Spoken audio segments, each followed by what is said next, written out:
Hello everyone. I am myself Dr. Rajesh Gubba. I am the general medicine educator. So in this particular section, I'll be discussing the important questions. So let us do the test and discussion on the questions related to general medicine.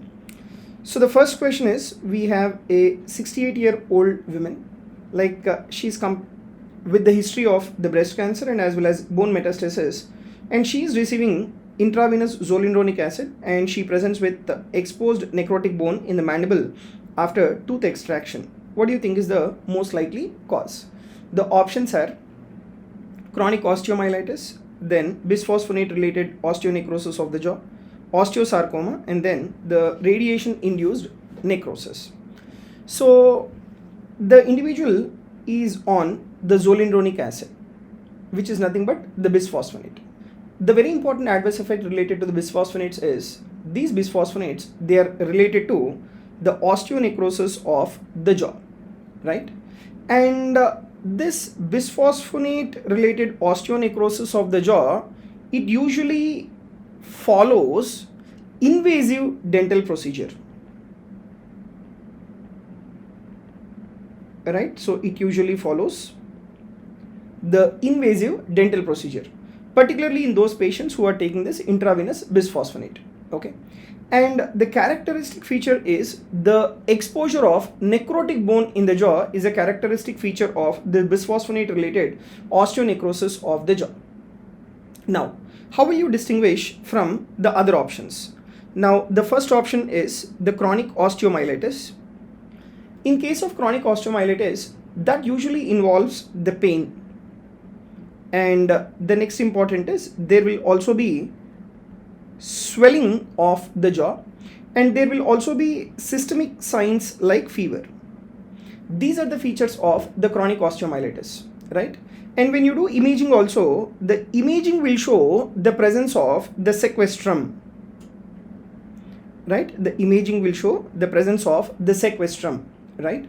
But our patient is having the history of bisphosphonates and exposed bone, that makes the bisphosphonate related osteonecrosis of the jaw as the answer. And you take the next option, that is the third option, that is osteosarcoma. Osteosarcoma as such, this is one of the rare condition, right? And this osteosarcoma typically presents as a painful enlarging mass. So this typically presents as a painful enlarging mass. That is what is the presentation of the osteosarcoma. But this particular osteosarcoma, this does not typically occur after the tooth extraction which is given in the history. And the fourth option, it is radiation induced necrosis. Now, in case of radiation induced necrosis, this usually occurs who have received the radiotherapy, right? So in our question, there is no point which is being mentioned as the radiotherapy has been given to the neck or the head. So that is the reason why your fourth option is also ruled out. So the correct answer is the bisphosphonate related osteonecrosis of the jaw. Now, coming to the next question. We have a 54-year-old male smoker presents with a non-scrapable white patch on the lateral border of the tongue. Biopsy shows hyperkeratosis with dysplasia. What do you think is the best management of this patient? Reassurance and follow-up, topical antifungals, surgical excision with margins, and then the oral corticosteroids. So in this scenario, what exactly this lesion represent? So the hyperkeratosis with dysplasia on the lateral border of the tongue, it is dysplastic leukoplakia.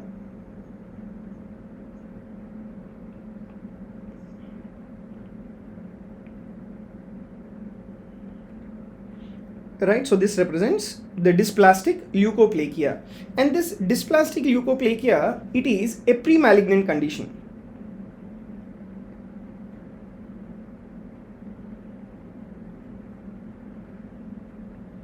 Right, so this is a pre-malignant condition, and this should be excised to prevent the progression to squamous cell carcinoma.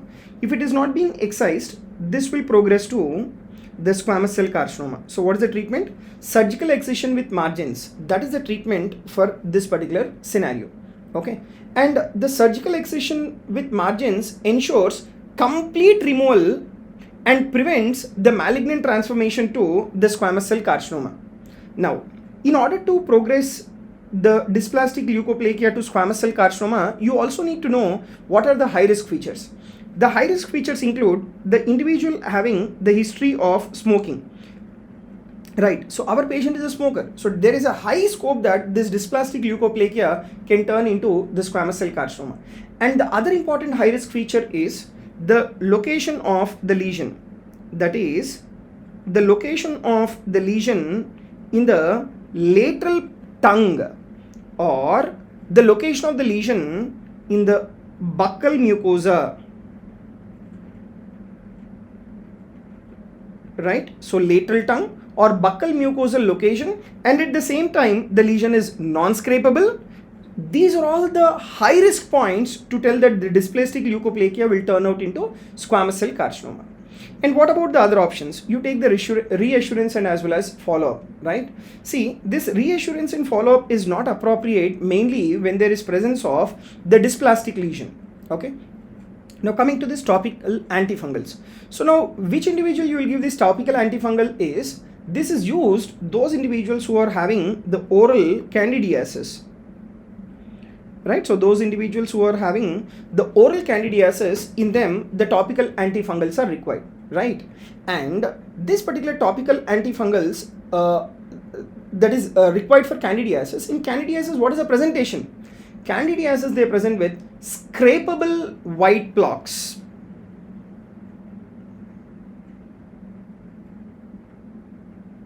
Right, it presents with scrapable white plaques. And what about the oral corticosteroids? Oral corticosteroids are not indicated. Why? Because these oral corticosteroids are used for the inflammatory conditions.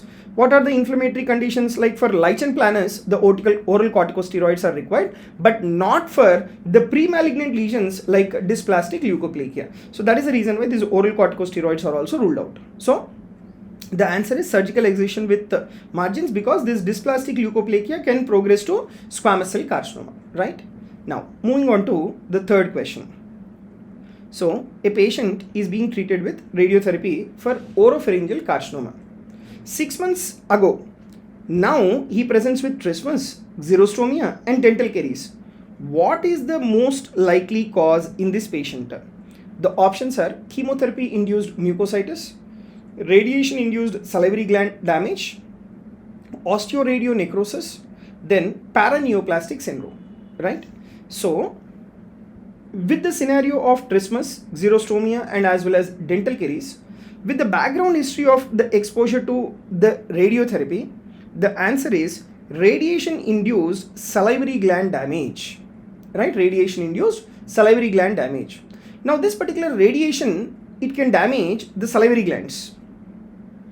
Right, radiation can damage the salivary glands, and once there is damage to the salivary glands, there will be dry mouth, that is xerostomia, right?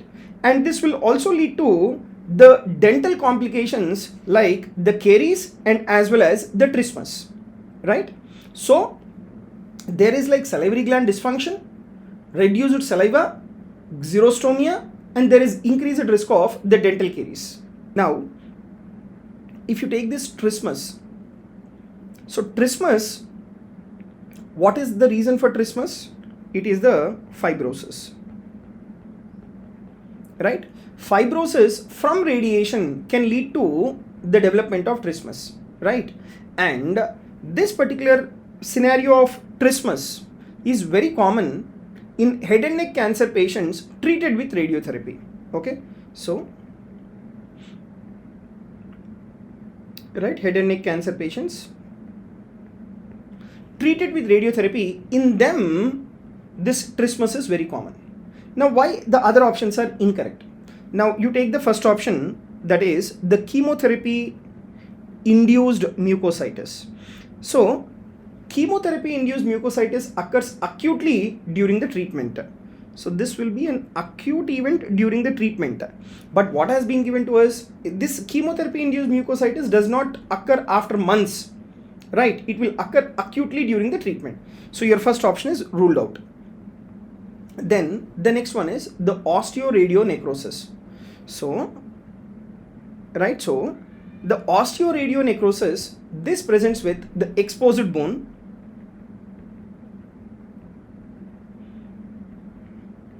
right? This presents with exposed bone, and there will be non-healing ulcer, right? And as well as pain.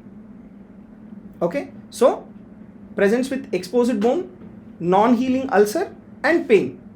And in case of osteoradionecrosis, they don't primarily present with xerostomia or caries. Okay, so there is no xerostomia or there is no caries. That is what is the presentation in case of osteoradionecrosis. And last option is the paraneoplastic syndromes. So if you see this paraneoplastic syndromes, this is unlikely of these localized post-radiation changes.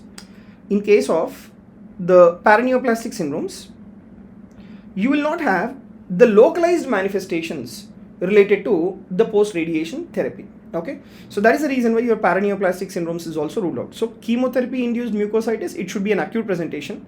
Osteoradionecrosis, they present with exposed bone, non-healing ulcer and pain. Paraneoplastic syndrome, it is an unlikely of these localized post-radiation changes, right? So the answer in this question is radiation induced salivary gland damage, which is causing xerostomia. Next, which of the following oral sites is most commonly associated with the squamous cell carcinoma? Hard palate, buccal mucosa, dorsum of the tongue, lateral border of the tongue. So the most commonly associated site for squamous cell carcinoma, it is the lateral border of the tongue, right? So the lateral tongue and as well as the floor of the mouth,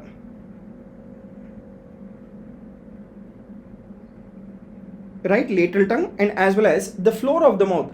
These are the high risk zones for the development of the squamous cell carcinoma, right? Then apart from the lateral border of the tongue and as well as the floor of the mouth, what are the other high risk sites? The other high risk sites will be ventral surface of the tongue,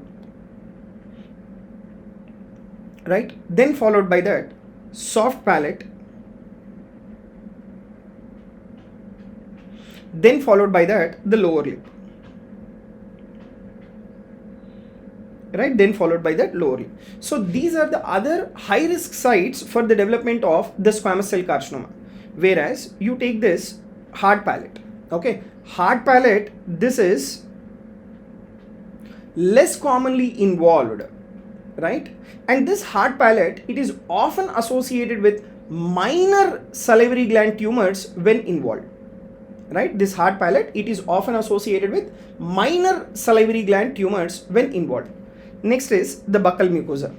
Buccal mucosa, this is like very common in South Asia, mainly due to betel nut chewing.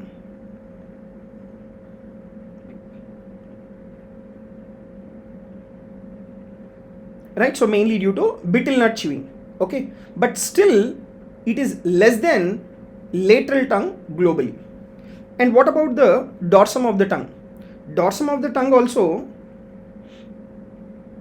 right, dorsum of the tongue also, it is rarely involved, right? And this dorsum of the tongue, it is less prone to carcinogen exposure, right? The dorsum of the tongue, it is less prone to carcinogen exposure. So this is about like the less common scenarios like hard palate, buccal mucosa and dorsum of the tongue. These are not commonly associated with the squamous cell carcinoma. Done? Next question. So a patient undergoing chemotherapy for acute leukemia presents with the toothache, and you also plan an extraction, and complete blood count shows WBC count of 1200 per cubic millimeter and platelet count of 22,000 per cubic millimeter. What should be the next step in this patient? The options are like proceed with extraction under the cover of antibiotics, then platelet transfusion and delay the procedure until WBC recovers, start antifungal mouth rinse, then perform extraction under general anesthesia. So now here if you observe, the platelet count is like 22,000 and WBC count is like 1200. So what is that you need to require is, these patients will require the platelet transfusion and you need to delay the procedure until the WBC recovers, right? So WBC is reduced, so there is immunosuppression. Platelet is reduced, there is thrombocytopenia. Due to this immunosuppression and thrombocytopenia, elective dental procedures should be deferred, right? So elective dental procedures should be deferred. So until when it has to be deferred? It has to be deferred until the counts are normalized. It has to be deferred until the counts are normalized. Okay, and you should avoid invasive procedures during the periods of the profound neutropenia, because okay, so when the WBC count is like 1200, okay, no invasive procedures, right? No invasive procedures, right? Because there is neutropenia and as well as thrombocytopenia as well. Then what is that you need to do now? This patient, you need to transfuse the platelets.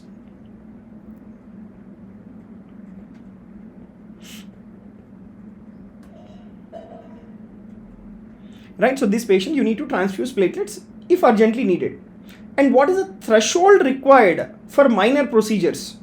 So the threshold required for minor procedures regarding the platelets is 50,000 for the minor surgery, right? And the threshold is around 20,000 for spontaneous bleeding risk.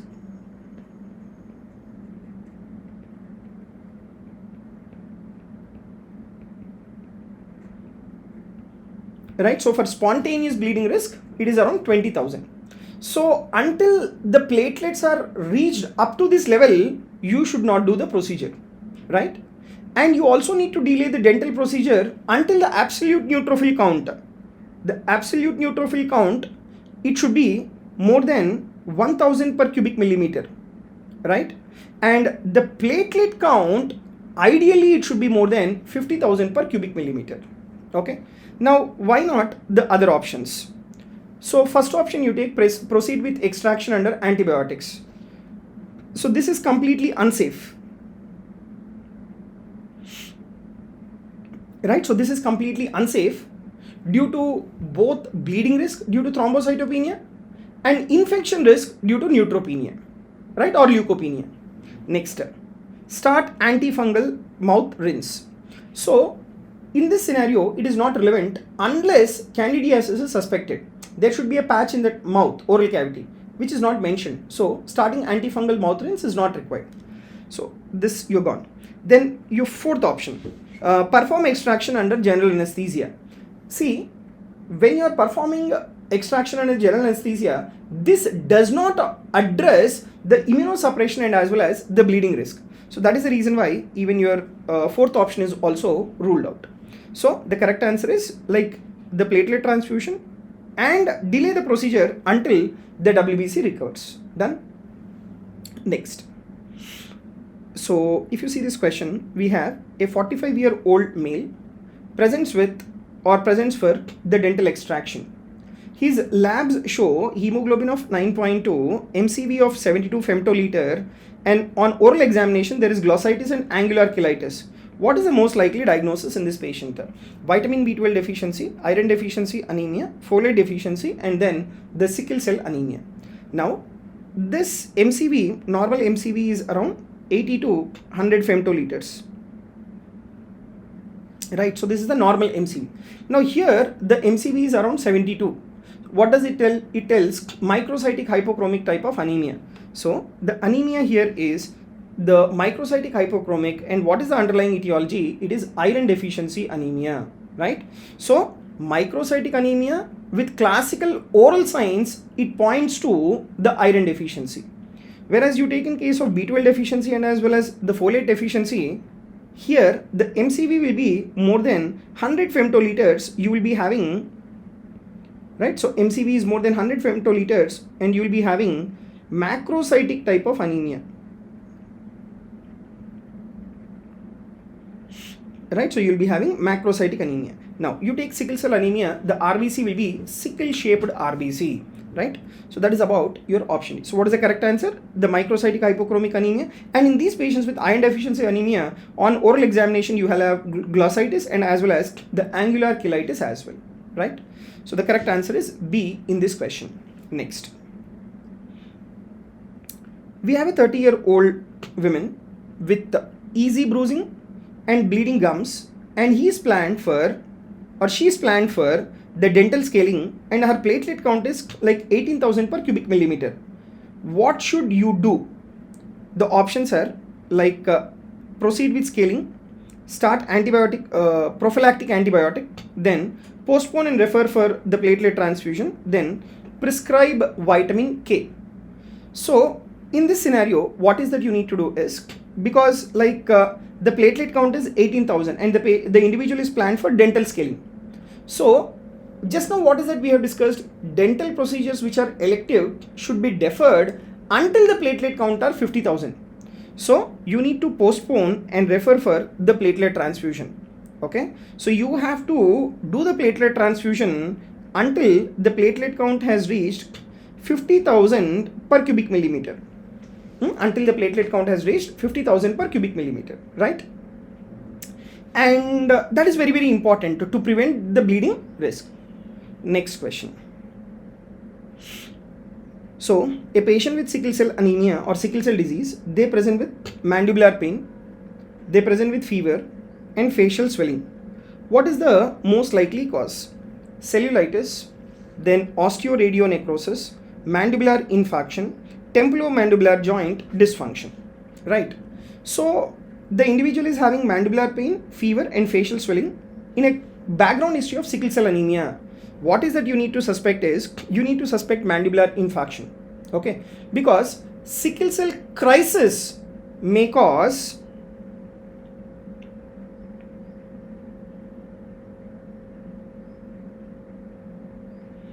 sickle cell crisis may cause infarction in the jawbones. And this particular sickle cell disease, it is a vaso-occlusive disease. Right? It is an vaso-occlusive disease. So this can lead to infarction of various bones, including the mandible, right? Especially during a pain crisis. And the important clue to the question is sickle cell disease, mandibular pain, fever, facial swelling. So these symptoms, they are classical for the bone infarction. These symptoms are classical for the bone infarction. Now why the other options are incorrect? Now you take the first option, that is cellulitis. So cellulitis can occur but usually follows a known dental infection or trauma. So this usually occur following a dental infection or trauma. But our patient is having a background history of sickle cell disease. So cellulitis does not explain the bone pain in case of sickle cell disease. Then you take option B, that is the osteoradionecrosis. So if you take this osteoradionecrosis, this occurs after radiation therapy.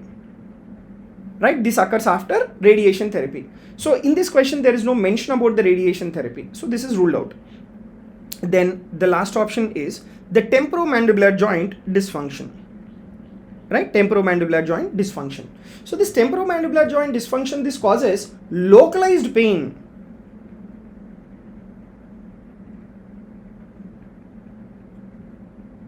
Right? So this will cause localized pain but not fever or swelling. Okay, so in case of the temporomandibular joint dysfunction, you will not have fever, there is no swelling. This will only cause the localized pain, right? So the answer in this question is the mandibular infarction, right? Next, during a dental procedure, a 60-year-old man on the warfarin starts bleeding. His INR is 3.8. What is the best next step? The options are administer intravenous vitamin K, continue the procedure, apply local hemostatics and monitor, then refer for the hospitalization. So the individual is on warfarin therapy and starts bleeding and INR is like 3.8. So at an INR of 3.8, what you need to do is apply local hemostatics and as well as monitor. Okay, so minor procedures can proceed with INR of less than 4, right? So minor procedures you can proceed with an INR of less than 4, right? And you need to do a local control, apply the local hemostatics and as well as monitor. And during minor dental procedures, bleeding can often be controlled with local measures. Even if INR is mildly elevated, just with local hemostatic measures, the bleeding can be controlled. Now the point is, what are these local hemostatic agents? Local hemostatic agents include, number 1, absorbable gelatin sponge,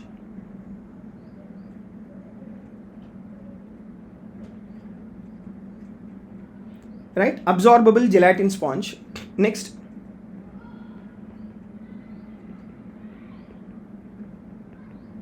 right? So next is tranexamic acid mouthwash, then followed by that sutures. So application of local hemostatic agents, they are the first line in this scenario, right? Now what about the other options? You see this administration of intravenous vitamin K.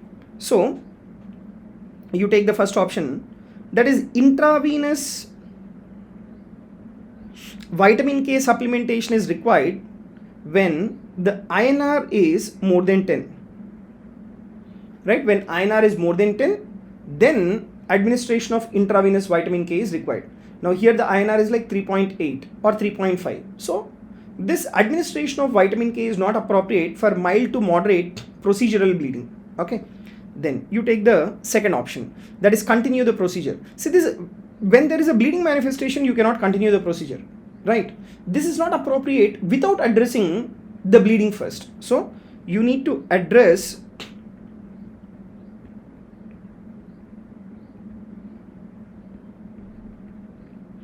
right? So you need to address the bleeding first. So bleeding control must be ensured. And lastly, refer for hospitalization. See, referring to the hospital is unnecessary, right? Unless bleeding is uncontrollable. So, right? So when bleeding is, right? So when bleeding is uncontrollable,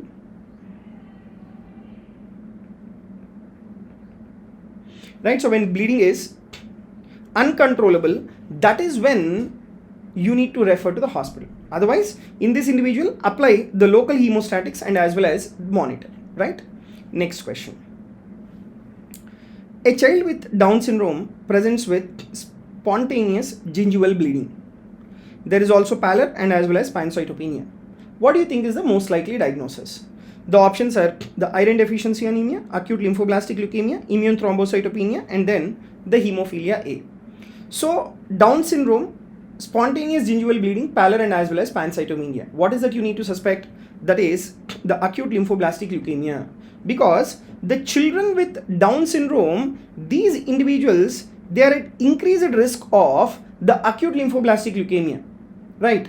And what are the other abnormalities or hematological malignancies that can be observed in case of Down syndrome is, one is your ALL, that is acute lymphoblastic leukemia. The other one is acute megakaryoblast, right? Acute megakaryoblast leukemia, right? So these two are the hematological malignancies in case of Down syndrome, right? And the clinical features in this case, like the spontaneous gingival bleeding, why is that due to? That is due to thrombocytopenia as a part of pancytopenia. The individual is like pallor, why? That is because of anemia as a part of pancytopenia, right? And the pancytopenia, this tells you a bone marrow suppression. Now why the other options are incorrect? So you take this iron deficiency anemia. Iron deficiency anemia, it causes pallor, right? But in case of iron deficiency anemia, you will not have pancytopenia, right? So there is no pancytopenia in case of the iron deficiency anemia, right? Or there is no bleeding risk, right? There is no bleeding risk. That is first. Second, immune thrombocytopenia, right? That is second, your option C, is your immune thrombocytopenia. Immune thrombocytopenia, this causes isolated thrombocytopenia.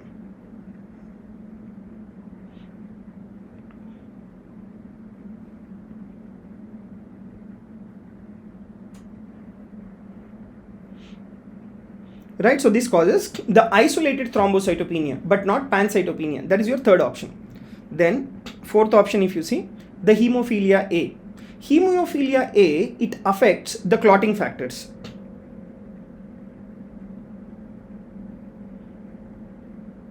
Right, hemophilia A, it affects the clotting factors. Okay, this hemophilia A does not affect the blood cell lines.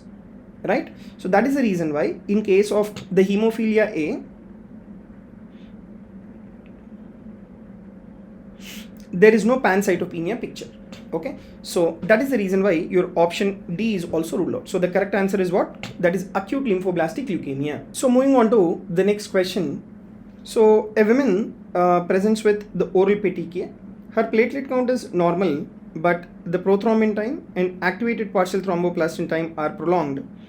What is the likely diagnosis? The options are von Willebrand disease, hemophilia A, vitamin K deficiency, disseminated intravascular coagulation. So there is oral petechiae, platelet count is normal, but PT and APTT is prolonged.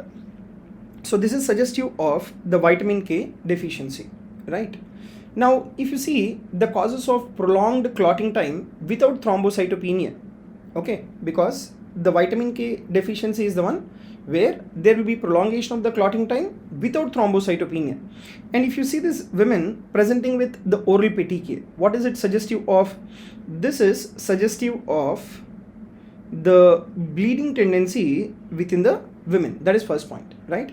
And there is normal normal platelet count, so this will rule out thrombocytopenia.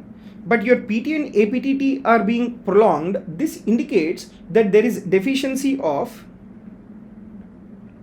right? So this indicates that there is deficiency of multiple clotting factors. Right? So this indicates that there is deficiency of multiple clotting factors. Right? Now you take this vitamin K. Vitamin K is required for synthesis of the clotting factors. And what are the clotting factors that are being synthesized by the vitamin K? Vitamin K, it is required for synthesis of factor number 2, factor number 7, then factor number 9, and then the factor number 10. And not only that, this vitamin K is also required for synthesis of the protein C and protein S. Right? Also required for synthesis of protein C and as well as protein S. Now, out of which you take this factor number 7. The factor number 7, it affects, see, actually the factor number 7, it is a part of, it is like the part of the extrinsic pathway. It is a part of the extrinsic pathway.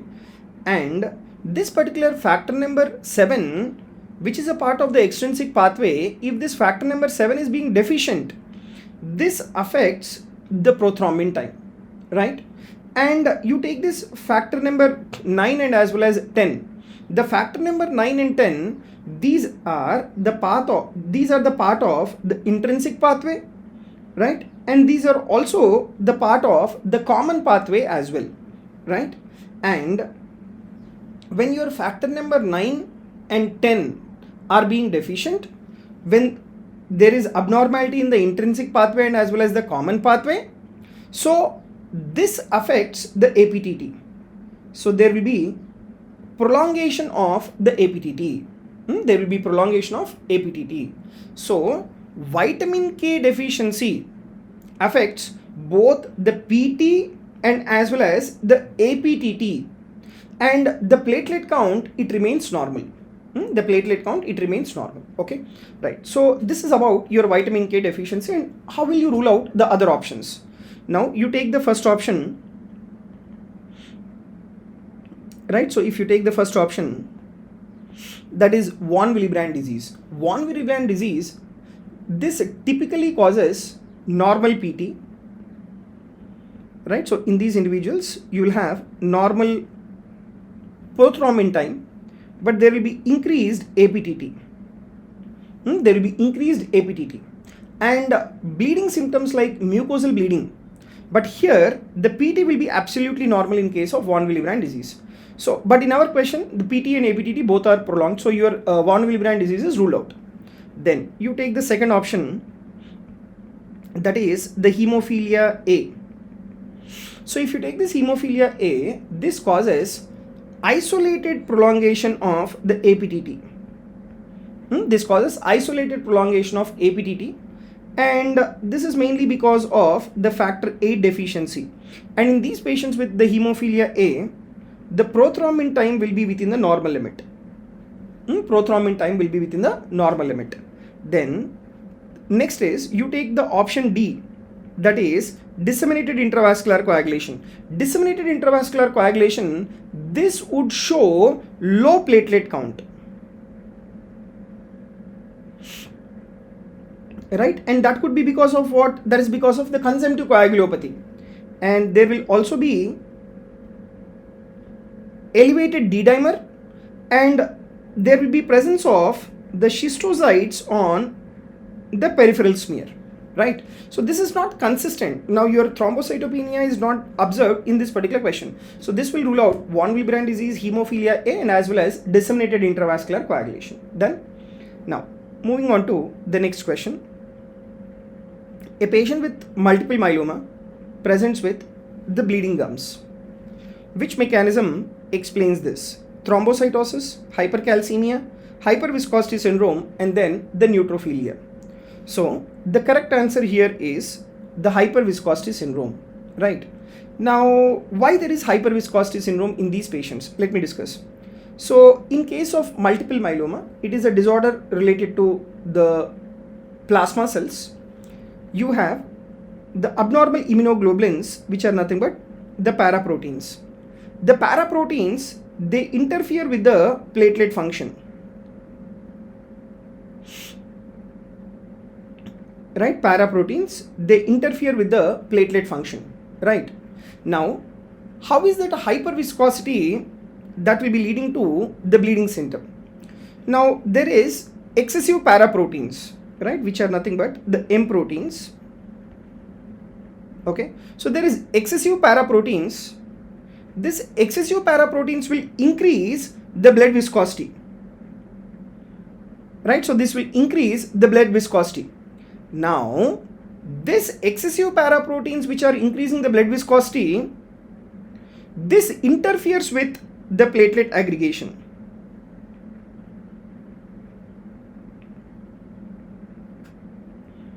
Right? This interferes with the platelet aggregation as well as function, right? So even though the platelet count is normal, this excessive paraproteins will interfere with the platelet aggregation and as well as platelet function. Now, once this interferes with the platelet aggregation as well as platelet function, this will result in the bleeding gums, right? So this will result in the bleeding gums, epistaxis, retinal hemorrhage, and these individuals will also have neurological symptoms like headache and as well as confusion. Now, why not the other options? You take option A, that is the thrombocytosis. This thrombocytosis, it is not a typical feature in patients with the multiple myeloma, right? This thrombocytosis would not cause the bleeding. It is thrombocytopenia which will cause bleeding, but not thrombocytosis. Then next is you take this point B, that is option B. So option B is hypercalcemia. So hypercalcemia, this is common in multiple myeloma, right? This is common in multiple myeloma. This hypercalcemia, what will be the features of hypercalcemia? This will cause lethargy. This can cause confusion, and this can also cause constipation, right? This can also cause constipation. These are the features of the hypercalcemia, but your bleeding gums is not the feature of the hypercalcemia. And what about the option D, that is the neutrophilia, right? That is the neutrophilia where there is increase in the neutrophil count. Neutrophilia, it is observed in infections, right? or the neutrophilia, it is a part of the inflammation, right? So neutrophilia is observed in infection and as well as inflammation, right? But this neutrophilia is not related to the bleeding symptoms. It is not related to bleeding symptoms. So your thrombocytosis and hypercalcemia and neutrophilia, all of these three are ruled out. Okay. Now moving on to the next question. We have a 22-year-old male with hemophilia A and the patient is scheduled for the dental extraction. What is required? Cryoprecipitate, whole blood, factor 8 concentrate, then the platelets. So the patient is having the hemophilia A and the individual is scheduled for the dental extraction. What is required in this patient is the factor 8 concentrate is required. Why? Because the hemophilia A, it's a congenital deficiency of the factor 8. Right? It is a disorder where there is congenital deficiency of the factor 8, which is a key clotting factor in the intrinsic pathway of the coagulation cascade. Right? So this is very, very important factor in the intrinsic pathway of the coagulation cascade. And the dental extraction is a minor procedure, right? It's a minor surgical procedure. This dental extraction, which is a minor surgical procedure, it can trigger severe bleeding in hemophilia. Okay, so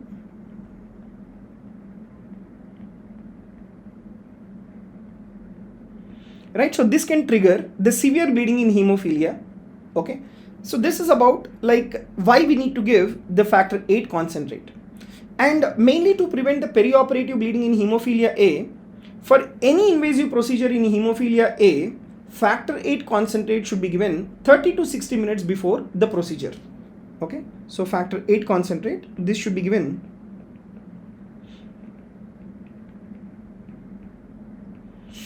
right, so this should be given 30 to 60 minutes before the procedure, mainly to raise the levels of the factor 8. Okay, and the antifibrinolytics, that is tranexamic acid,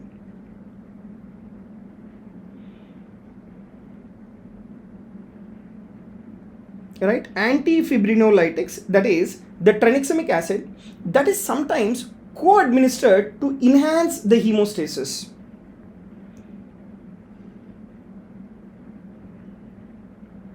Right, to enhance the hemostasis, the antifibrinolytics, that is tranexamic acid, they are sometimes co-administered in mucosal surgeries. Okay, now why not the other options?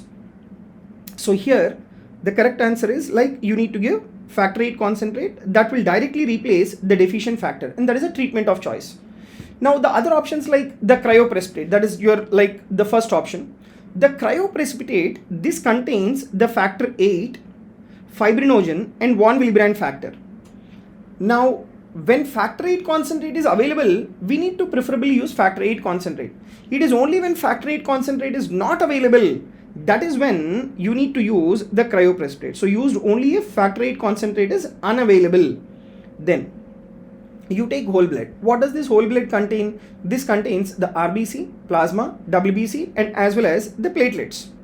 Now in case of the hemophilia, right, this is not specific, right, and this whole blood is not useful unless there is massive hemorrhage within the individual. Okay, when there is a massive hemorrhage, yes, you go with the whole blood, otherwise not required.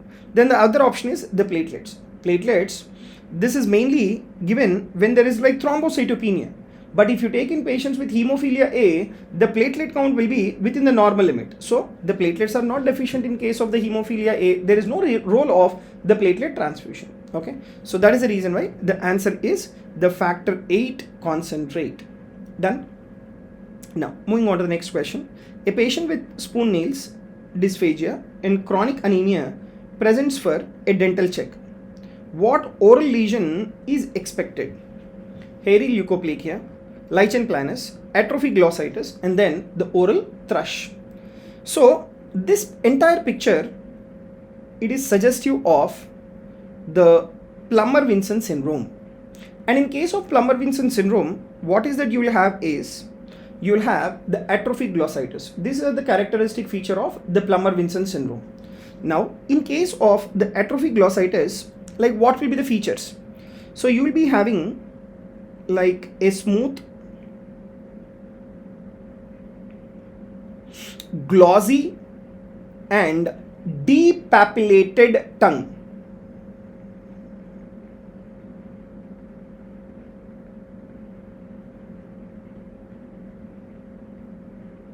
Right, smooth, glossy, depapillated tongue. Okay, and this smooth, glossy, depapillated tongue, this is due to loss of papillae.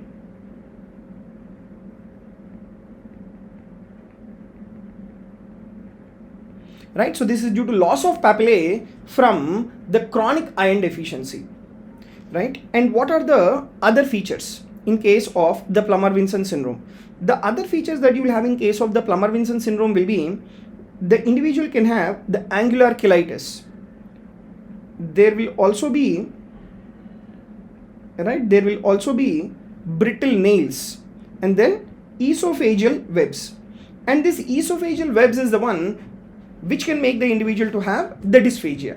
So these are the features of the Plummer-Vinson syndrome, where the answer here is the atrophy glossitis. And what about the other options? You take this, the oral hairy leukoplakia.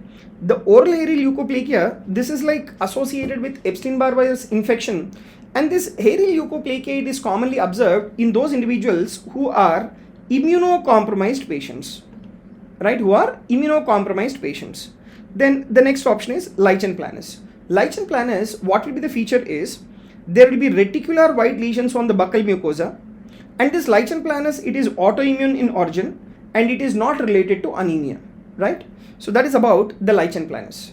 Next one is the oral thrush. This is the one which is caused by the candida, and this is also observed in immunocompromised individual, or it is observed in those individuals who have taken the antibiotic therapy, and this is not anemia related. So for that reason, your hairy leukoplakia, lichen planus, and as well as the oral thrush is ruled out, and the answer in this question is the atrophy glossitis, right? Next question. A patient with chronic lymphocytic leukemia presents with the gingival hypertrophy. What is the cause? Thrombocytopenia, leukemic infiltration, vitamin C deficiency, and then the phenytoin use. So patient is presenting with chronic lymphocytic leukemia and also gingival hypertrophy. What is the cause? It is leukemic infiltration. So this leukemia, it can directly infiltrate the gingival tissue. Okay, so this can directly infiltrate.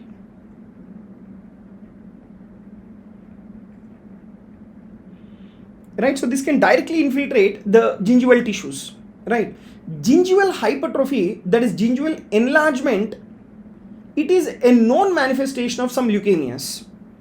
Right, so this leukemic infiltration, which is causing your gingival enlargement, it is the known manifestation of the leukemias, right? And which particular leukemia?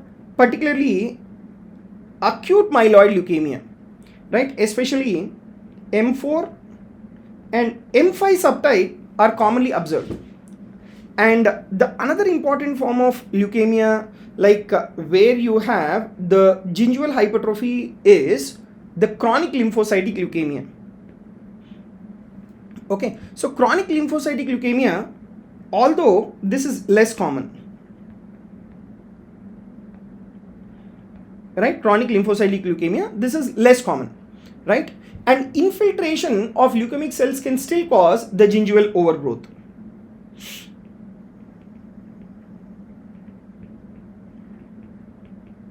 Right, so this will still cause the gingival overgrowth. So this is about the chronic lymphocytic leukemia, which is associated with the leukemic infiltration. Now what about other options? Like the first option, you take thrombocytopenia. So thrombocytopenia, this will cause bleeding, this will cause petechiae, and this will cause ecchymosis. But this thrombocytopenia is not associated with the hypertrophy. Then next is vitamin C deficiency. Vitamin C deficiency will cause the bleeding gums due to defective collagen. But this vitamin C deficiency will not cause the hypertrophy of the gums. So this way the vitamin C deficiency is ruled out. Then phenytoin use. The phenytoin use can cause the gingival hypertrophy, but this patient has the chronic lymphocytic leukemia, not the epilepsy. right? This patient is having chronic lymphocytic leukemia but not the epilepsy. See, if this patient was having the epilepsy, right, then we would have thought of the phenytoin use. But this patient is having chronic lymphocytic leukemia, then you need to think of the leukemic infiltration rather than the phenytoin use, right? So this is about your fourth option. Done? Okay. Moving on to the next question. We have a 28-year-old male presents with the multiple painless mucus patches on the soft palate and split papules at the corners of the mouth. He has generalized rash on the palms and soles. What is the most likely diagnosis? The options are oral candidiasis, secondary syphilis, herpes simplex virus infection, then the aphthous stomatitis. So the answer here is the secondary syphilis, right? What are the points suggestive of secondary syphilis? That includes the presence of the mucus patches, presence of the split papules on the palmar and as well as the plantar aspect of the foot. So these findings, that is your split papules, mucus patches on the soft palate and rash on palms and soles, or these are the findings are suggestive of your secondary syphilis, right?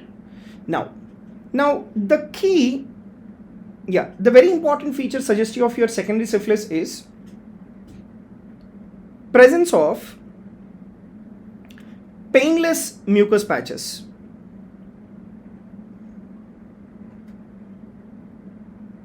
Right, presence of painless mucus patches. And the characteristic feature of your secondary syphilis is it is highly infectious.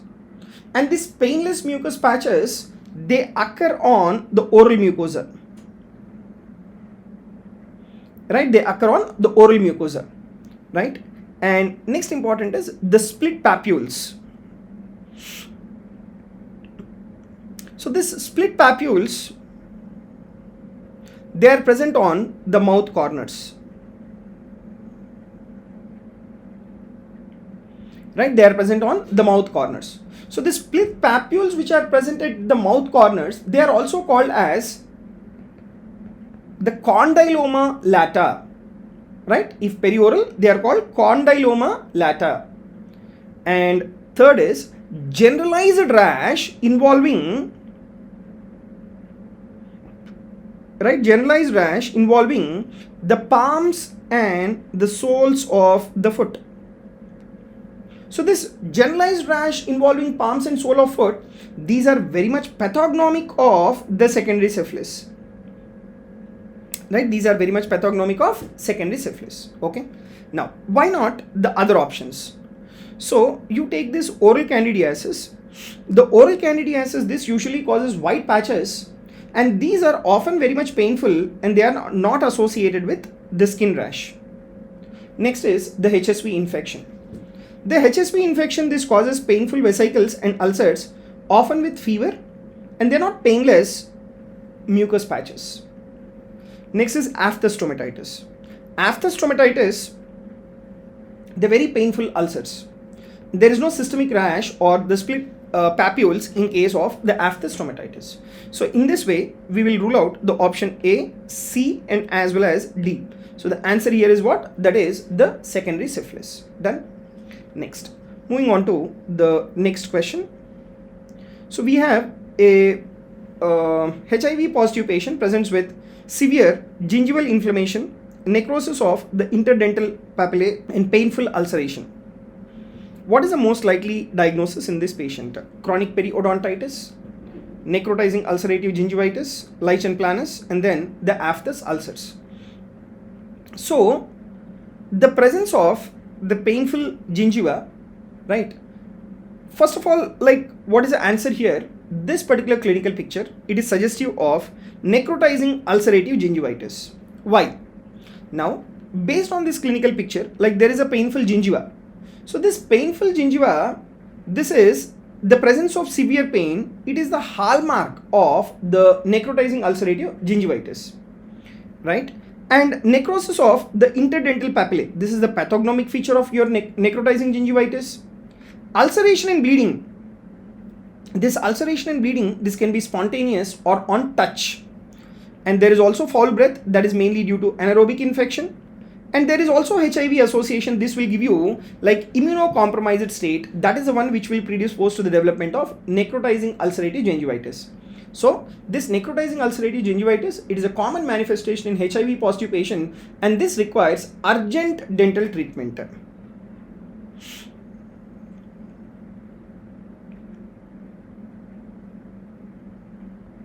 Right, so this requires the urgent dental treatment. And what is another name for necrotizing ulcerative gingivitis? Necrotizing ulcerative gingivitis is also known as Vincent's angina.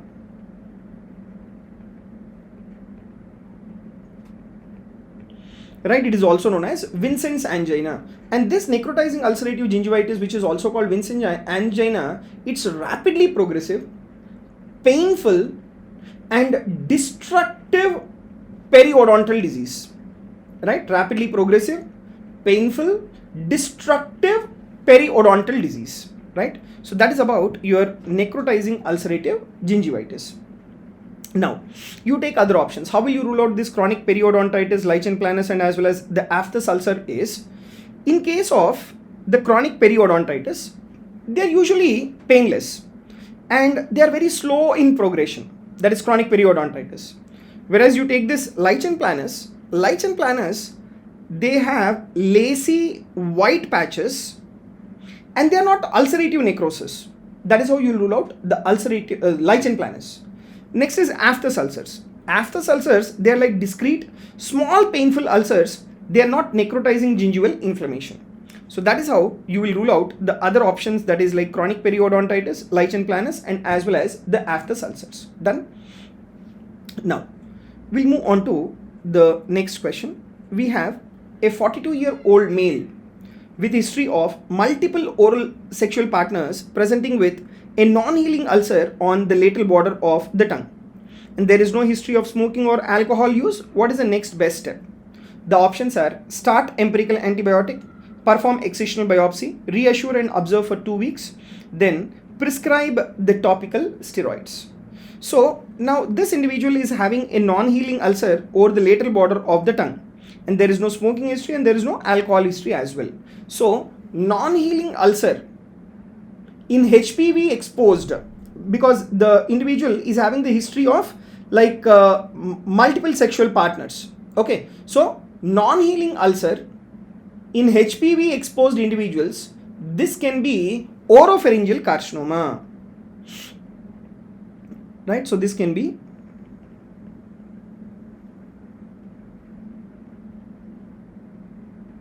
oropharyngeal carcinoma. So what is very much required in this individual is you need to perform the excisional biopsy. Now, if you take the key features suggestive of your malignancy is, number 1, presence of these non-healing ulcer over the lateral border of the tongue. This is like the most common site for the oral squamous cell carcinoma. And the presence of this non-healing ulcer, this is a classical red flag sign for malignancy. And the presence of multiple oral sexual partners, this is a risk factor for the HPV 16, which is related to the squamous cell carcinoma. And no smoking or the alcohol history, it is still possible for the HPV etiology. And the next best step in this individual is the tissue diagnosis by biopsy is very much required. Now, what about the other options like empirical antibiotics, and how will you rule out that? Let me tell you. So, like starting off the empirical antibiotics, this may delay the diagnosis. So this is not appropriate without the signs of the infection. There are no signs of infections like fever and as well as the features of the inflammation. So starting empirical antibiotic is not correct.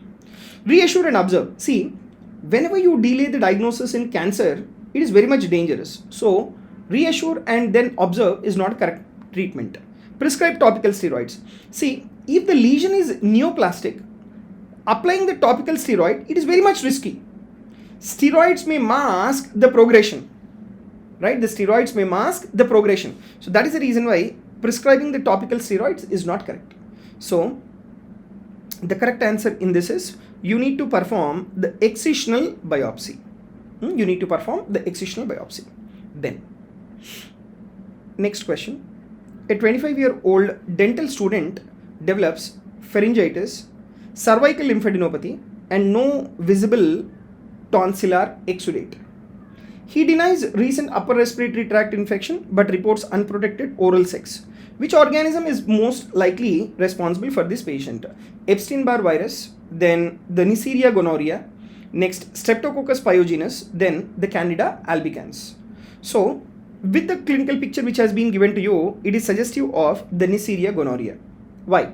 Because this gonorrhea, this can cause oropharyngeal infection,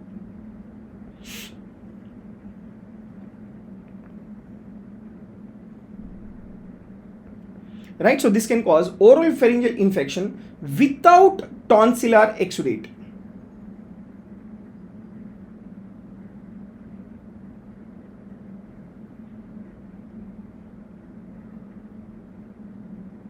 Right, without tonsillar exudates, right, in patients with oral genital exposure.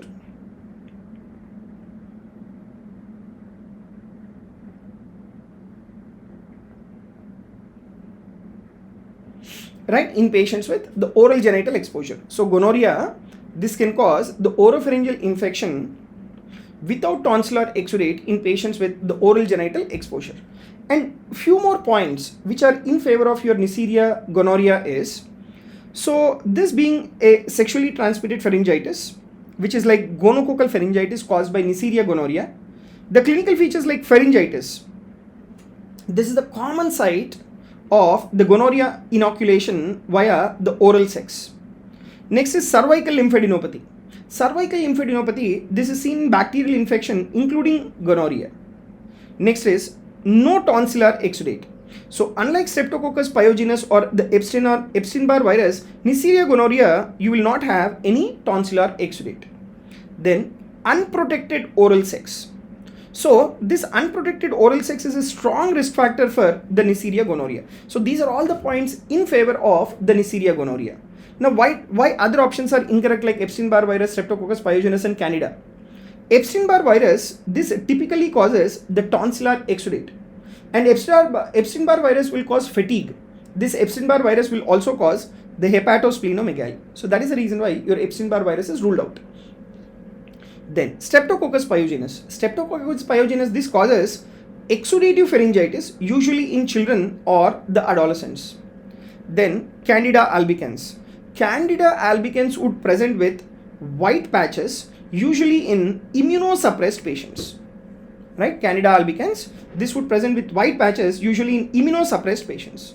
So that is the reason why your Epstein-Barr virus, Streptococcus pyogenes and as well as Candida albicans, these are like ruled out. Okay, so the correct answer in this question is what? That is the Neisseria gonorrhea. Now we'll move on to the next question. During a dental procedure, a student sustains a needle stick injury while treating a known HIV positive patient with high viral load. What is the correct time frame to initiate the post-exposure prophylaxis? Within a week, within 72 hours, after HIV antibody testing confirms exposure, within 24 hours only. So, HIV positive patient with high viral load, right, had a needle stick injury. So, correct time frame to initiate the post-exposure prophylaxis is within 72 hours. So post-exposure prophylaxis must be initiated within 72 hours. Ideally, as early as possible for effectiveness, right? So,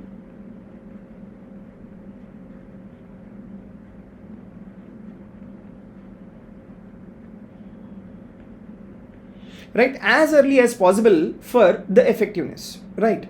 Now, so post-exposure prophylaxis for HIV must be as early as possible after potential exposure. The ideal should be within 2 hours. But because in the options we don't have 2 hours, the other definitive start would be within 72 hours. Okay. So the clinical scenario is what? Needle stick injury from HIV positive source. What is the guideline? You need to start the PEP within 72 hours. But the ideally it is within 2 hours. And what is that regimen? The post-exposure prophylaxis regimen typically includes 3 antiretroviral drugs, and that should be given for nearly around 28 days. And what about the HIV testing? Do not wait for the results. Post-exposure prophylaxis initiation is based on the risk. So that is the reason why ideally it should be started within 2 hours and definitely within 72 hours. Okay. What about the other options? Starting within 1 week. See, starting within 1 week, it is like very late. That is beyond 72 hours. And after HIV antibody testing. So after HIV antibody testing, like this will cause delay in the initiation. So post-exposure prophylaxis is a medical emergency. You need to start immediately. And within 24 hours only, post-exposure prophylaxis can still be effective up to 72 hours post-exposure. Right? So can be effective up to 72 hours post-exposure. Okay. So until 72 hours is the guidelines. Within 24 hours only is a wrong statement. Right? Ideally 2 hours, but definitely within 72 hours. So the answer is B in this question. So if you see the next question, we have a 62-year-old male with stage 4 chronic kidney disease, presents with dental pain. You plan to prescribe an analgesic. Which of the following is the most appropriate choice? The options are the ibuprofen 400 milligrams thrice daily, then diclofenac 50 milligrams thrice daily, then acetaminophen, that is 500 milligrams QID, then ketorolac 10 milligrams QID. So the correct answer here is the acetaminophen, right? Acetaminophen 500 milligrams QID. So the problem with the NSAIDs is these NSAIDs, they worsen the renal function, but this acetaminophen, it is safer. Right? Acetaminophen is safer when used within the recommended doses in the renal impairment. And how much is the dose in the renal impairment? So the dose of the paracetamol is less than or equal to 3 grams per day. Right? Less than or equal to 3 grams per day in elderly individuals. Okay. So either in elderly individual or in the renal impairment patient, right? Or in the renal impairment patient, you need to limit the paracetamol dose to less than or equal to 3 grams per day, right? And whenever you're giving this paracetamol, you always need to assess the liver function, right? You always need to assess the liver function, and you need to avoid the chronic high dosing of this paracetamol. Now, what about the other options? You take this ibuprofen. The ibuprofen, this should be avoided. Why? Because this can cause this is an NSAID, this will reduce the renal perfusion. And next, even your diclofenac, even that also has to be avoided because this NSAID is also nephrotoxic. And ketorolac, this should be strictly avoided, right? Why? Because it is a highly nephrotoxic NSAID. And all these NSAIDs, how are they nephrotoxic? They inhibit the prostaglandin synthesis, right? They inhibit the prostaglandin synthesis and they reduce the renal perfusion, right? And they reduce the renal perfusion. So thereby they are nephrotoxic. So that is about your ibuprofen, diclofenac, and as well as the ketorolac. Done? Now, moving on to the next question. We have a 55-year-old patient on hemodialysis, presents with ammonia-like breath, ulcerative plaques, and painful white pseudomembranes on the oral mucosa. What is the most likely diagnosis? The options are candidiasis, lichen planus, uremic stomatitis, then herpetic gingivostomatitis. So, chronic renal failure patient with ammonia-like breath, ulcerative plaques, and painful white pseudomembranes on the oral mucosa. What is that you need to suspect? That is uremic stomatitis. So this uremic stomatitis, this is seen in the end-stage renal disease. Right? So this is seen in end-stage renal disease. And this uremic stomatitis, this is caused by, right? So this is caused by elevated urea levels leading to oral mucosal irritation, right? So this increased urea will lead to oral mucosal irritation and as well as, right, as well as the ulceration. And this uremic stomatitis, it is rare, but a characteristic oral complication which is seen in patients with the advanced renal failure. Okay, so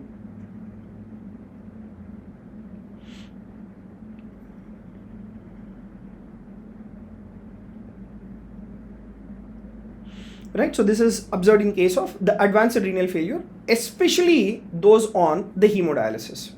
Now, the very important clinical clues suggestive of the uremic stomatitis is the ammonia-like breath. And this ammonia-like breath, this is due to breakdown of urea in the saliva and the ulcerative plaques and pseudomembranes, right? And these are very much relevant for the diagnosis. The ulcerative plaques and pseudomembranes, that is mainly because of the uremic toxins, they irritate the oral mucosa, right? Then next is the hemodialysis. So hemodialysis, the reason for the hemodialysis is mainly because of the uremia, right? Now what about the other options? Why the other options are incorrect? You take the candidiasis as your first option. In case of candidiasis, what is that you should have? You should have white patches but not associated with ammonia breath or uremia in case of candidiasis. Next is lichen planus. Lichen planus, they have lacy white lesions and there is no pseudomembranes or there is no uremic signs in case of the lichen planus, right? Then herpetic gingivostomatitis. In herpetic gingivostomatitis, you will be having a painful vesicles or ulcers in younger patients and you will not have uremic features in case of the herpetic gingivostomatitis. So that is the reason why the answer in this particular question is the uremic stomatitis, right? Next, moving on to the next question. A 30-year-old male with minimal change disease on high dose corticosteroids is scheduled for tooth extraction. What is your main concern? Hypoglycemia, delayed wound healing and as well as the infection. Then hyperkalemia, gingival hyperplasia.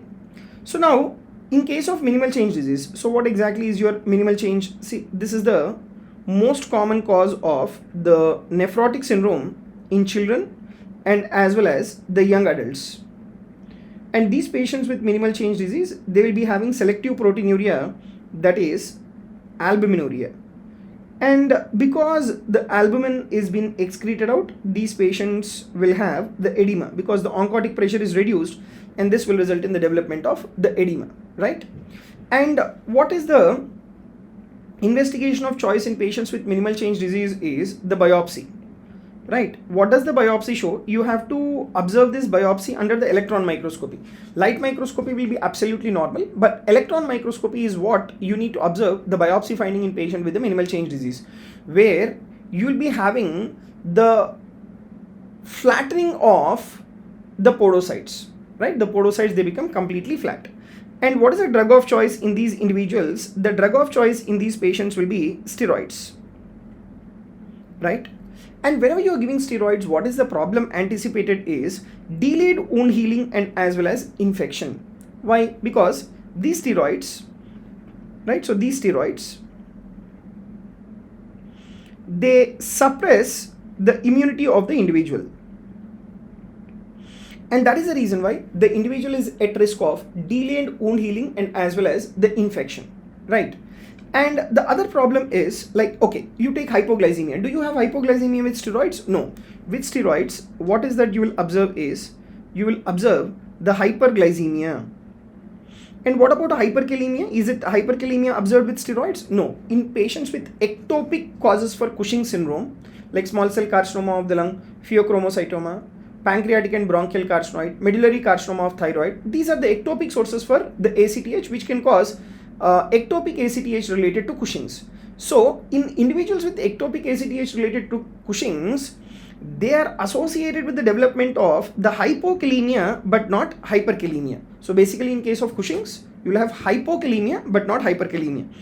And gingival hyperplasia is not the feature that you observe in patients with the steroid supplementation. Okay, the steroid supplementation can suppress the immunity of the individual, where they can have the candida-like picture in the oral cavity because of the decreased immune system, but not the gingival hyperplasia. Gingival hyperplasia is a feature associated mainly with your phenytoin therapy. Okay, so the answer in this question is what? That is delayed wound healing and as well as the infection.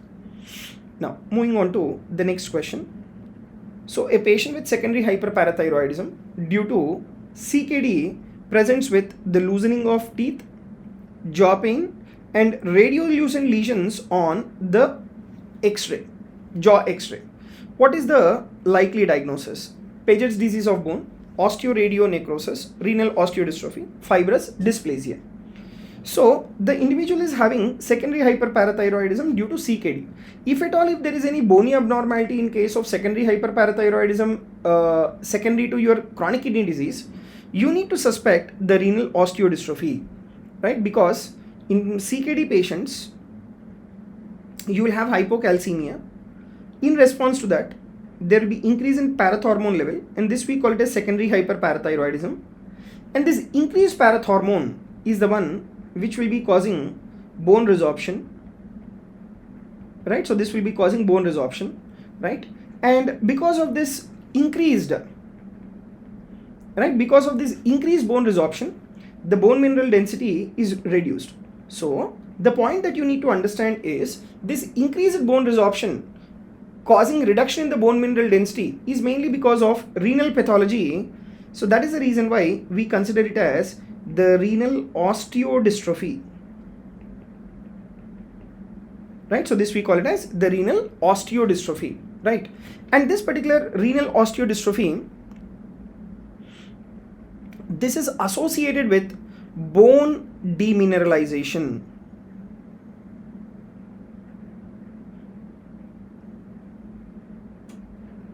right? So this is associated with bone demineralization, okay? And this renal osteodystrophy in patients with secondary hyperparathyroidism, they will be having abnormality in the oral bones, right? Abnormality in the oral cavity bones, and that is due to secondary hyperparathyroidism, okay? So the answer is the renal osteodystrophy. Now, why not the other options? You take the Paget's. What exactly is your Paget's? So Paget's, right, it is the disorder where there is increased osteoblastic activity within the bone, but in patients with Paget's, initially you will have increased osteoclastic activity, and followed by this increased osteoclastic activity, there will be increased osteoblastic activity, right? Followed by that, there will be increased osteoblastic activity, and this is commonly observed in the older individuals. And what is the in our like clinical scenario, the age of the individual is not being mentioned, but this Paget's is like commonly the one which affects the older adults, right? And they involve increased bone turnover, but not commonly associated with CKD or the loosening of the teeth. So Paget's not associated with the CKD, not associated with the loosening of the teeth. And next is osteoradionecrosis. Osteoradionecrosis, this occurs after the radiation therapy to the jaw, right? And you will also have the history of radiation missing in our clinical scenario, which is being mentioned. So osteoradionecrosis is out. Next is fibrous dysplasia. Fibrous dysplasia, this presents earlier in the life. And what is that you will have in fibrous dysplasia is, you will have ground glass appearance on the X-ray, which is not typical in the CKD patients, right? Ground glass appearance on the X-ray, which is not typical in the CKD context. So this is about your fibrous dysplasia. So Paget's, older individuals, increased bone turnover. Osteoradionecrosis, there should be history of radiotherapy. Fibrous dysplasia, you will be having ground glass appearance on the X-ray, which is not typical in the CKD context. So the answer here is renal osteodystrophy. Done? Now, moving on to the next question. Which of the following antibiotics require dose adjustment in patients with the chronic kidney disease before prescribing for the dental infection? Amoxicillin, clindamycin, metronidazole, then the erythromycin. So the answer here is the amoxicillin. Amoxicillin, it is excreted renally, right? So the route of excretion of the amoxicillin is the renal excretion, right? It is excreted renally and requires dose adjustment in patients with reduced kidney function. So in patients with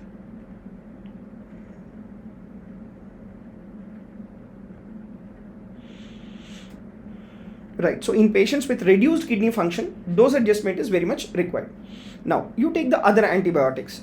So Now, if you take this amoxicillin, it is renally excreted, so dose adjustment is required.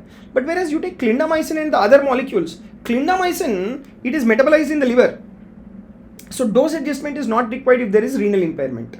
And you take this metronidazole, it is metabolized in the liver and as well as in the kidney.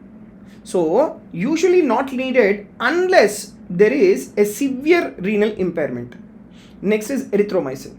Erythromycin also, if you observe, the primary route the erythromycin is being eliminated is by the hepatic metabolism. So, the dose adjustment of this erythromycin is also not required. So, this is about the amoxicillin, right? So, this is about your amoxicillin, which will require the dose adjustment because of the renal impairment. Okay. Now, moving on to the next question.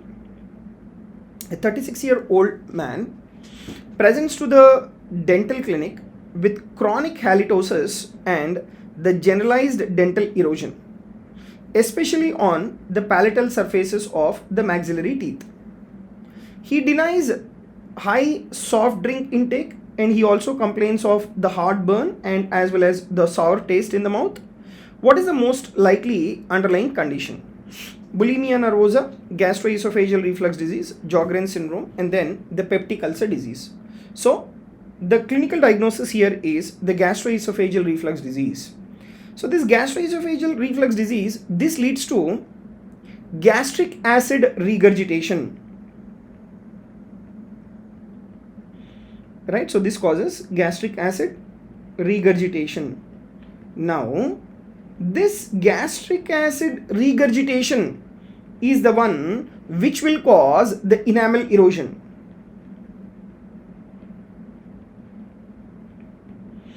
Right, which will cause the enamel erosion on the palatal surfaces.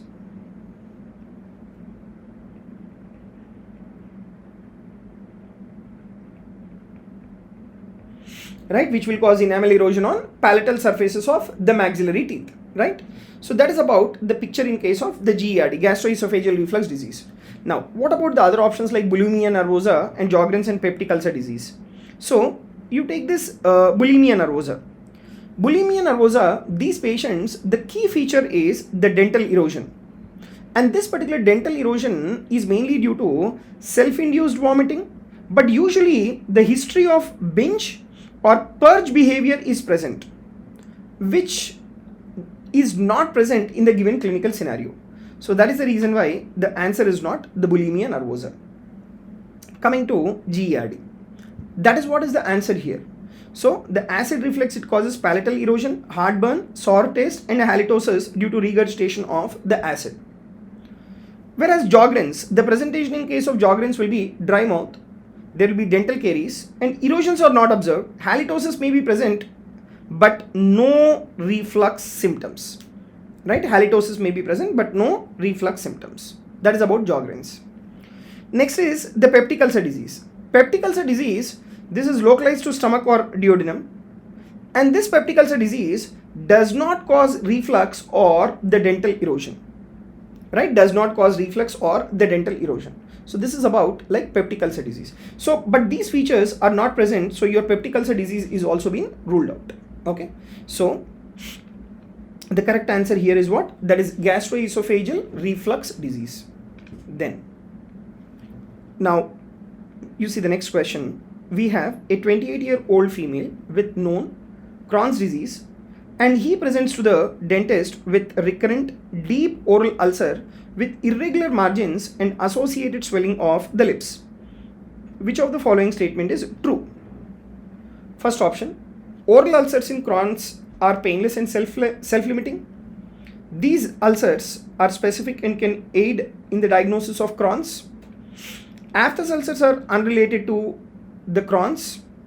Biopsy is contraindicated in such lesions. So, what is the correct answer here? These ulcers of the Crohn's disease, they are specific and they can aid the diagnosis of the Crohn's disease, right? So, if you take the oral findings in case of the Crohn's, oral findings in case of Crohn's, they include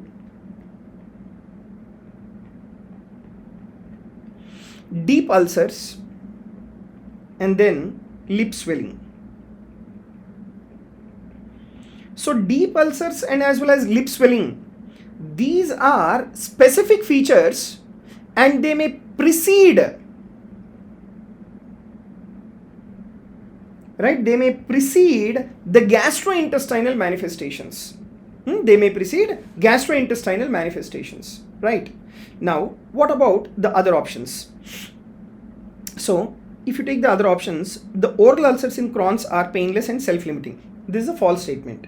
Why? Because they are typically very painful, right? And they are chronic and they are not self-limiting, right? They are not self-limiting. So, option A, out. Then, option B, that is correct. These ulcers are specific and can aid in the diagnosis of the Crohn's. Like you have deep linear ulcers with lip swelling. They are specific for the oral lesions of the Crohn's disease and they can help in the diagnosis. So this is the correct statement. Whereas you take the third option. Aphthous ulcers are unrelated to Crohn's. This is a false statement. Aphthous-like ulcers, they are very common in Crohn's and they may reflect the disease activity also. So this is out.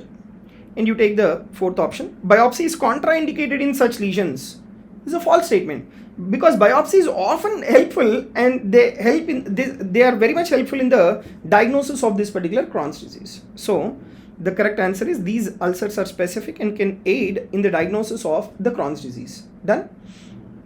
Next question. So we have a 65-year-old man with cirrhosis and grade 2 hepatic encephalopathy is brought for tooth extraction. He appears drowsy with slurred speech and confusion. What is the most appropriate dental management in this patient? First option, proceed with extraction under local anesthesia. Second option, delay the procedure and refer for medical stabilization. Third option, prescribe NSAIDs and as well as the antibiotics. And fourth option, continue with procedure but avoid local anesthetic with the epinephrine.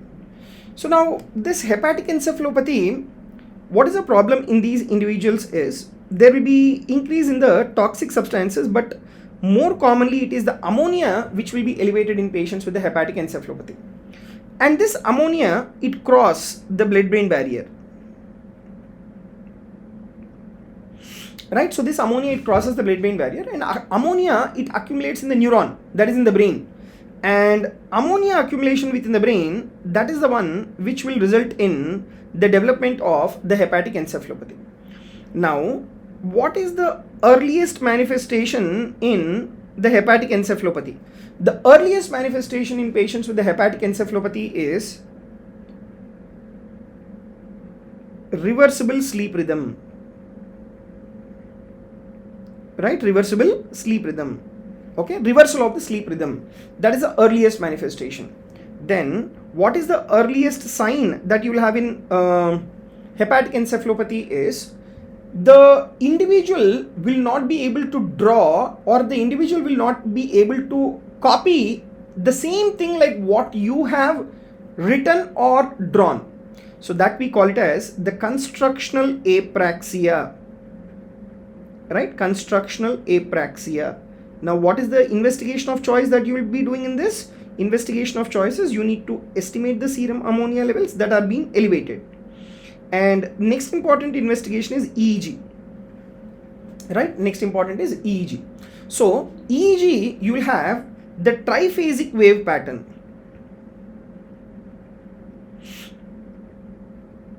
Right? So you will have the triphasic wave pattern. So that is what you will observe in the EEG. Right? And what is the treatment? The drug of choice is lactulose.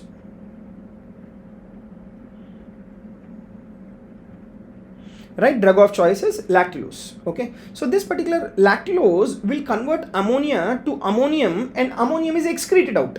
So that is the reason why lactulose has been given. And the other one is the L-ornithine. L-aspartate is another important molecule that is given in the treatment of the hepatic encephalopathy. And these patients with hepatic encephalopathy, they also require the rifaximin, which is the antibiotic which will kill the organisms which are present within the gut. So this is about the hepatic encephalopathy. Now, in this scenario of a hepatic encephalopathy, like you should not go ahead with the procedure. You should delay the procedure and refer for the medical stabilization first. right? They should be stabilized medically before undergoing the dental procedures. And what about the other options? So proceed with extraction under local anesthesia. Remember, this is like completely unsafe in medically unstable patient with altered sensorium to go ahead with the dental procedure. So this is like wrong.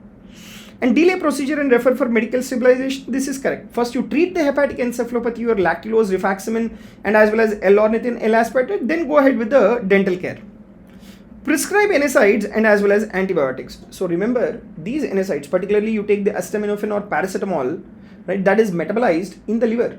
So NSAIDs, they are contraindicated in cirrhosis due to risk of renal failure and gastrointestinal bleeding. So out. And fourth option, continue with the procedure but avoid local anesthetic with the epinephrine. This is still unsafe. This is still unsafe to proceed without addressing the encephalopathy component. First address the encephalopathy component. Try to see that the individual has come out from the altered sensorium. Once he is medically stabilized, then you can go ahead with the dental extraction. So the correct answer here is the second option, that is B. Next. We have a 20-year-old female with undiagnosed celiac disease. And here the patient presents with the symmetrical enamel hypoplasia involving the incisors and as well as molars. Which of the following is the best interpretation in this patient? First option, it is a non-specific incidental finding. Second, this pattern is diagnostic of the fluorosis. Third, it is known manifestation of the celiac disease. Fourth, it results from tetracycline use in the childhood, right?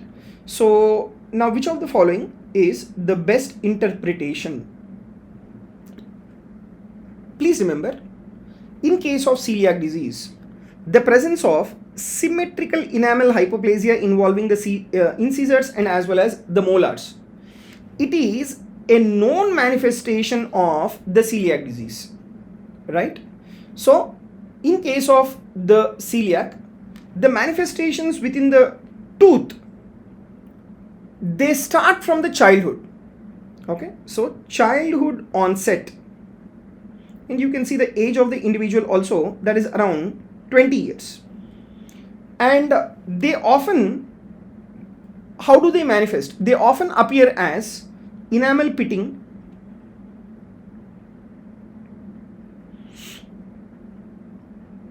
right? It often manifests as enamel pitting. There will also be grooving and then discoloration. Okay, so that is what you will observe in case of the celiac disease. What about the other option? So like non-specific incidental finding. So symmetrical distribution, this is not incidental, right? Symmetrical distribution, this is not incidental, it is clinically significant. So non-specific, it is a wrong statement. Diagnostic of the fluorosis. See, what will be the presentation in case of the fluorosis? Fluorosis, this causes diffuse opacities, which is not typically symmetrical hypoplasia limited to specific teeth. So even this statement is wrong. Tetracycline use. Tetracycline use causes yellow-brown discoloration but not enamel hypoplasia. But not enamel hypoplasia. So even this option, that is tetracycline use, is also ruled out. Okay. So in case of the celiac, this symmetrical enamel hypoplasia involving the incisors and as well as molars, it is a known manifestation of the celiac disease. Done. Next. Then followed by that, next question is, which of the following drugs commonly used in dentistry should be avoided or used cautiously in patients with ulcerative colitis due to risk of the disease flares or the adverse effect? The options are lidocaine, NSAIDs, the example ibuprofen, amoxicillin clavulanic acid, acetaminophen, that is the paracetamol. So drugs that should be avoided or used cautiously in patients with ulcerative colitis due to disease flare. Remember, this NSAIDs, example like ibuprofen, they can exacerbate the ulcerative colitis, right? That is the reason why the safer analgesics like acetaminophen should be preferred, right? So this is like safer. This is like preferred because this does not cause the flare of the ulcerative colitis, right? So this does not cause the problem in patients with the ulcerative colitis. And if you take the other options like lidocaine, it's a local anesthetic, right? There is no effect on the ulcerative colitis and it is safe. And you take this NSAIDs, this can disrupt the mucosal barrier leading to ulcerative colitis flare-ups. So this should be avoided or this has to be used with caution. Then amoxicillin clavulanic acid, this can cause the diarrhea but not directly linked to the ulcerative colitis exacerbation. So this is used cautiously if needed. That is amoxicillin clavulanic acid. Next is this acetaminophen. Acetaminophen, it is a safe analgesic alternative in ulcerative colitis, right? So this acetaminophen, it is like completely safe. So this is about like what is the drug which can exacerbate the clinical scenario in patients with the ulcerative colitis.